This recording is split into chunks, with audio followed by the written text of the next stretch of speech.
Guys, welcome to my channel. నేను మీ శ్రీరామచంద్రని. ఈరోజు ఆకాశంలో నేనైతే ఒక అద్భుతం అయితే చూసినాను.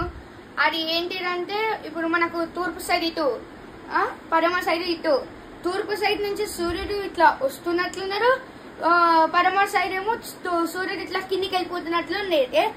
నెక్స్ట్ సౌత్ సైడ్ ఏమో మహాభారతంలో యుద్ధం జరుగుతుంది కదా, అప్పుడు అర్జునుడు కృష్ణుడు రథం పైన కూర్చొని యుద్ధం చేస్తున్నట్లయితే మనకైతే సౌత్ సైడ్ కనిపిస్తారు. ఈస్ట్ సైడ్ ఇట్లా సన్ రైజ్ అవుతున్నట్లుంది, వెస్ట్ సైడ్ ఏమో సన్ కిందికి వెళ్తున్నట్లుంటది. ఇది ఈవినింగ్ టైం జరిగింది గైస్. ఇది రియల్. ఈ రోజు డేట్ 11/7/2024, టైం 6:30 నుంచి 7 మధ్యలో అయితే జరిగింది. ఇప్పుడైతే మీకు ఆ వీడియో అయితే చూపిస్తున్నాను, చూడండి guys. Welcome to my channel. నేను మీ శ్రీరామచంద్రని.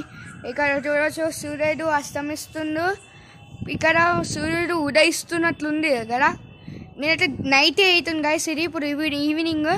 అలా సూర్యుడు అస్తమిస్తుండు, సూర్యుడు పైకి వస్తుంది, ఇలా సూర్యుడు కిందికి వెళ్తుండు. నాకు ఒక ట్విస్ట్ ఏంటంటే, మహాభారతంలో యుద్ధం అయ్యేటప్పుడు గుర్రాల పైన ఎక్కి ఉద్యమం చేస్తారు కదా, అట్లనే నాకు ఇక్కడ మేఘాల పైన నాకు అట్లనే కనిపించింది కదా. చూడవచ్చు, మీరు కావాలంటే జూమ్ చేపిస్తా.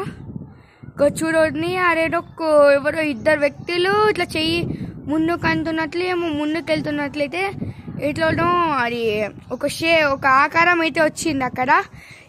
నేను ఫస్ట్ టైం చూస్తున్నా ఇట్లా ఈ సూర్యుడు గారు జస్ట్ ఏమో తెలియదు, ఇట్లా పైకి వెళ్తూరు అయితే వస్తుంది అక్కడ నుంచి.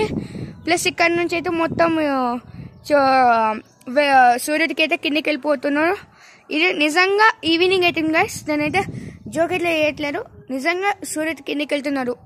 ఈ దృశ్యాన్ని నాలాగా మీరు ఎంతమంది చూసారో కామెంట్ లో పెట్టండి, నాకు తెలుస్తుంది ఈ సంగతి ఇంతమందికి కనిపించిందా అని చెప్పేసి. మీకు కన్నా కనిపించినట్టయితే లైక్ చేయండి, షేర్ చేయండి, సబ్స్క్రైబ్ చేయడం మాత్రం మర్చిపోకండి. యో